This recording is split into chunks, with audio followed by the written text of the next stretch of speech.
Hi, I'm Sol Tovey from Farriery Tuition, and I'm going to be making a 3/4 full at the front.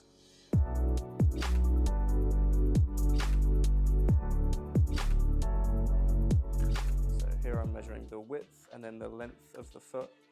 It's quite contracted in the heels due to being preserved in formaldehyde, so it sort of shrinks the whole foot together. So I'm going to add a little bit more steel, and then I just mark it with a felt tip just to make life easier for myself, because I struggle to remember the two numbers. As you can see, I've marked both width and length at 5 1/4 or just over, and then the heel gap is 2 1/2. So when I'm quenching this out, I'm thinking about the tightness of my toe. This has a slightly tighter toe bend than like the standard foot, so I'm tightening up my bump, and then I give it one tap backwards just so that all the steel is going to the back of the section. And then as I'm bumping, I'm trying to use technique by leaning it back so that everything's going to the back of the toe, where I'm going to pull my clip from to keep the meat there. If the meat goes to the other side, then it will swell up on the inside and you'll get sole pressure. And then I'm adjusting my tongs, switching each side to make sure that the steel doesn't... I'm trying to keep the steel as straight as possible before bumping, and then as soon as it buckles, I level it again. Because if the steel's buckled, then it's either going to bump into the wrong spot and be uneven, and that's tricky to put my toe bend in. And then also I want it to be a nice even heat.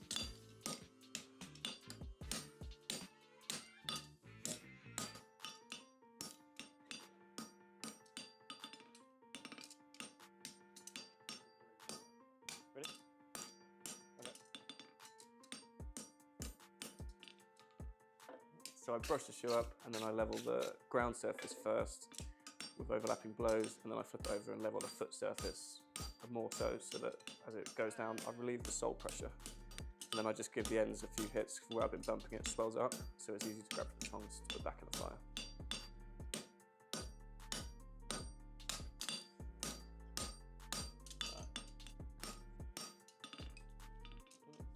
On the other side, look, it's going to be... Then I give it a quick measure, and then I put just under 3/4 inch.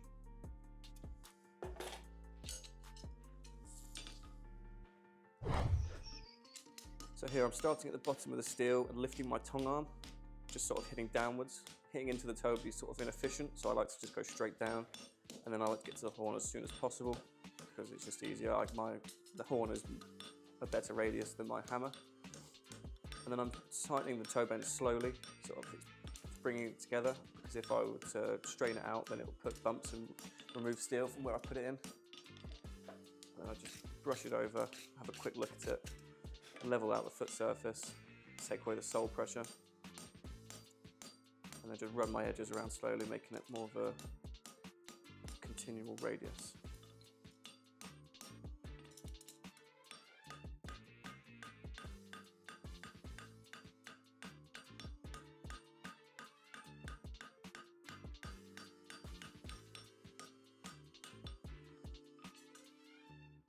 So here I'm going to mark my fullering.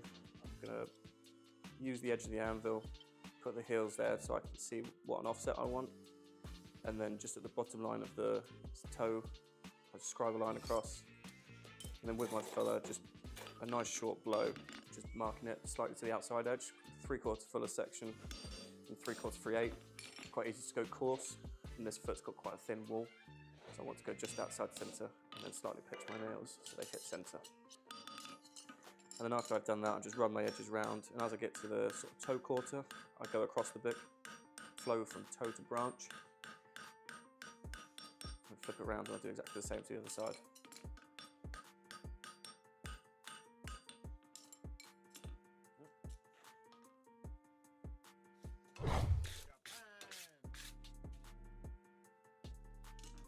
So here I'm going to be doing the outside branch.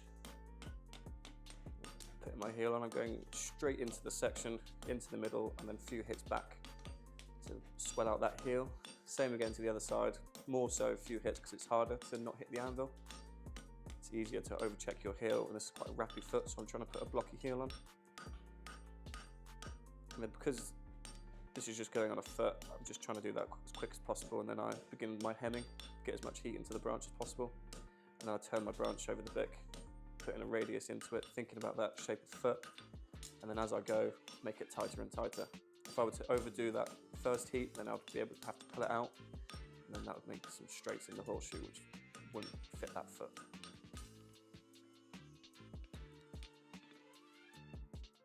Now I've got that first bend in, just going to mark my fuller line with my fuller. My fuller's set up so I slightly tilt it to the outside. It's easier to go around the corner that way. And as soon as I get to the stop end, I set that in. And then just repeat the process, opening it up slightly, overlapping blows, make sure that my fullering flows. Also, I start from the end of the fullering each time, and then make sure that I do equal amount of pressure. A lot of times your heel nail won't fit, so I make sure that my fullering is as wide at the heel nail than it is the toe, just so I get good nail fit. In this first heat, I'll be going about half depth, and then I flatten the branch out, smooth it out, run it over the bick, trying to go as parallel to the horn as possible. And then as I get to the end of the branch, sort of turn it up the bick to blend it all in. And here I'll just go overlapping blows on top on the ground surface. It takes away that sort of drag into the fullering, makes a nice flat surface. And I just drop a ruler onto it and then see how close I am to my measurements. I was slightly open. The first thing I do is just run my edges in. Again, trying to go parallel with the bick, and then as I get to the end, just slightly turn, because as it gets straighter from the quarter back. But as I'm doing that, my hammer is in front of the horn, so that's sort of bringing it and wrapping the branch round. So as I'm sort of hemming it at the same time, I'm also bringing the branch in. And here I just put on some hammer boxing to give myself less work to do when I get to the rasp.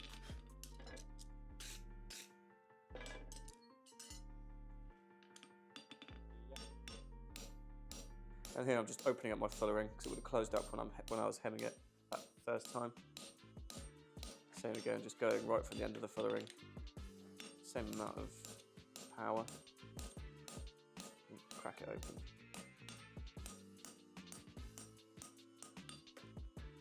And then I'll use my stamp. I've got a stamp set up just for 3/4 fullers. I'll start at the toenail, try and go 2 hits in, strong hits, fill the bottom of the anvil. Go heel nail next, and then middle nail. And here I clean the shoe off. As it's getting colder now, I'm sort of cleaning up the branch, leveling it, running it around the bick, same again, overlapping blows, closing up the fullering slightly. So then as soon as I've finished this and the shoe's nice and cold, I can put my fuller into it and pop the fullering back open. It creates nice crisp fullering into the shoe.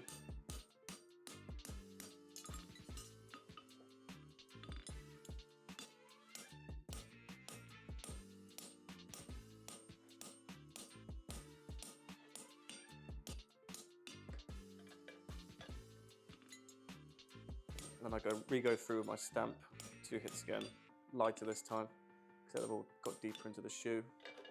And then I use my Pritchell, go into the hole, 1 short, firm hit. Then I hit my Pritchell on the ends just to loosen up, and then give it a smack down. You want your shoe to be touching the anvil so that there's Pritchell touching and then a gap. A lot of times the Pritchell can get stuck, and then as it heats up, it will break. And here I am just coining it. Everything's flat. The flattening process is done when it's hot. And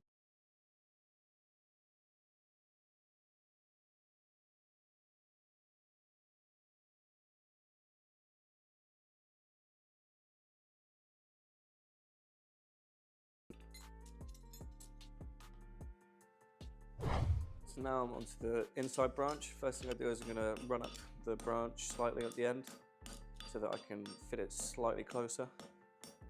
And then same again, exactly the same as the outside heel. I just forge it straight into the middle, a few taps in the end so that there's no fish lip, and then give it a good level. Before I turn the branch, I just slightly hem up the branch so that when it blows out, when I fuller, it will return back to just over 3/4 section. This is a 13-inch shoe, so I want it to slightly blow out. And then I turn the branch, put in thinking about where my quarter is as I do so. I've got quite a late sort of wrappy quarter. And after I turn it, I just run down that inside. And I just mark my fullering going around, overlapping each hip.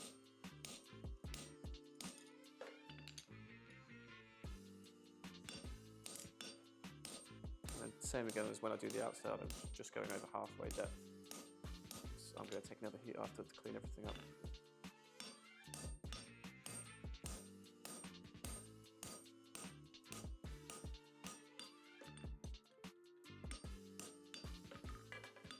When I put my stop ends as well, I'm really trying to sort of turn it round so that I'm imagining a line going over the centre dot so that my fullering sort of follows that inside edge of the shoe. A lot of times on this type of shoe, small section, it's easy for the fullering at the toenail to run outwards. So I'm really sort of making a conscious effort each time to bring it in. Then after that, I just run the edges back in, neaten everything up parallel with the bic so that I don't bevel the whole shoe. And there's also, I'm slightly tightening up the branch right to the end because I said it's a wrappy foot.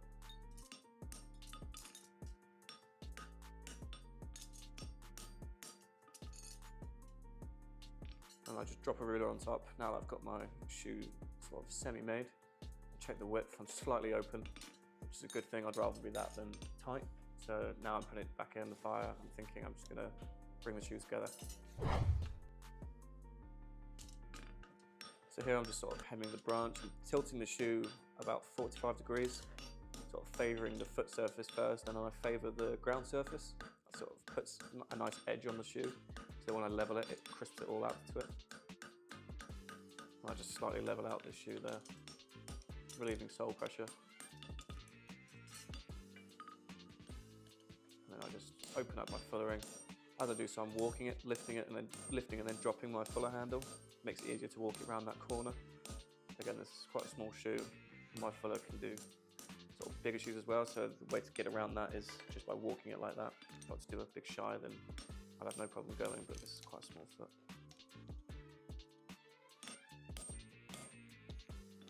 And then same again, just 2 hits on the stamp, getting close to the bottom.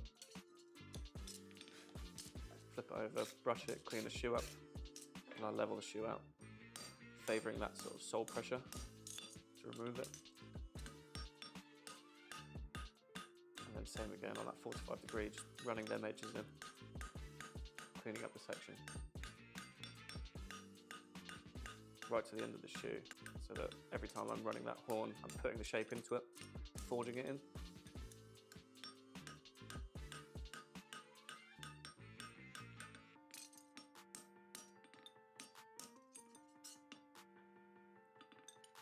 And now I've run all the edges in, I just crack open the fullering again.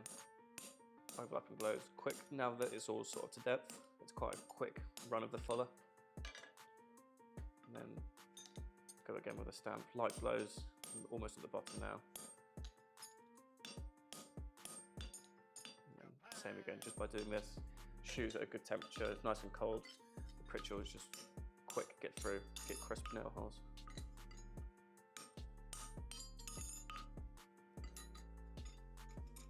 Now that I've done this process, I don't really have to go backwards and do it again. When I want to go into the foot after I've clipped it, I want my nails to fit, maybe just the pritchel through. So by doing it all at this process, taking a bit of time in this part will speed me up in the long run.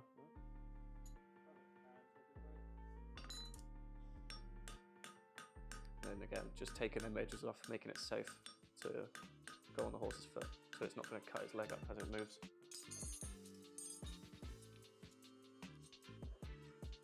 And I'm just measuring the width, hopefully that I've brought it in, and then measure the length.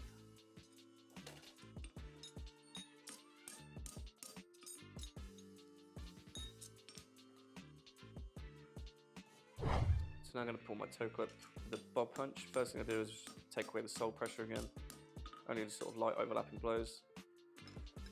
And then I put my bob punch in at a slight angle, favouring towards the back edge. My bob punch is round, so it sort of takes the stress out of twisting it. If I had a square bob punch, then you can sort of twist it and it messes up the look of your shoe. So having a circular one, it's just easier. You don't have to think about it, think about the clip. So I'm dragging that base out of it first, trying to sort of shock it away from it, keep that toe edge. And then as I get to it, I'm using the heel of my hammer. The further I get to the end, put the tip onto it. Now that I've put my clip, shoe's slightly unlevel, so I'm just going to level up, sort of cutting into the edge to find that clip to the shoe. And then I'll just flip it round, turn it away from me, so now it's easier to get into behind it. If I just do it the other way, it's sort of easier to hit the clip, and I'll just mess it up. And then as I've clipped it, it just always slightly pulls it open. So I'm just going to run that toe edge around, close the shoe up together, give it a few taps together. It shouldn't have adjusted.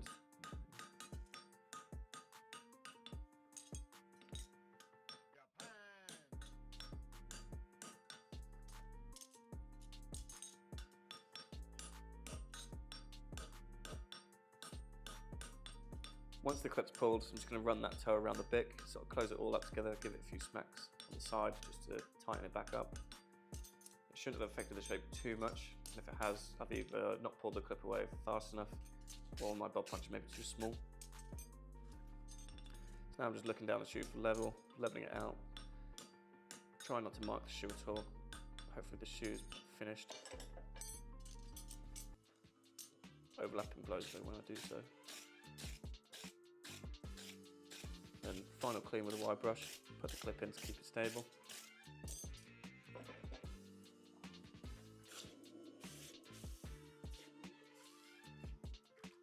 And once the shoe's clean, quench it out, and then I'm going to have a look on the foot to see where the fit was like. Once the shoe's clean, I'm just going to call it out and then put it on the foot to see what my fit was like.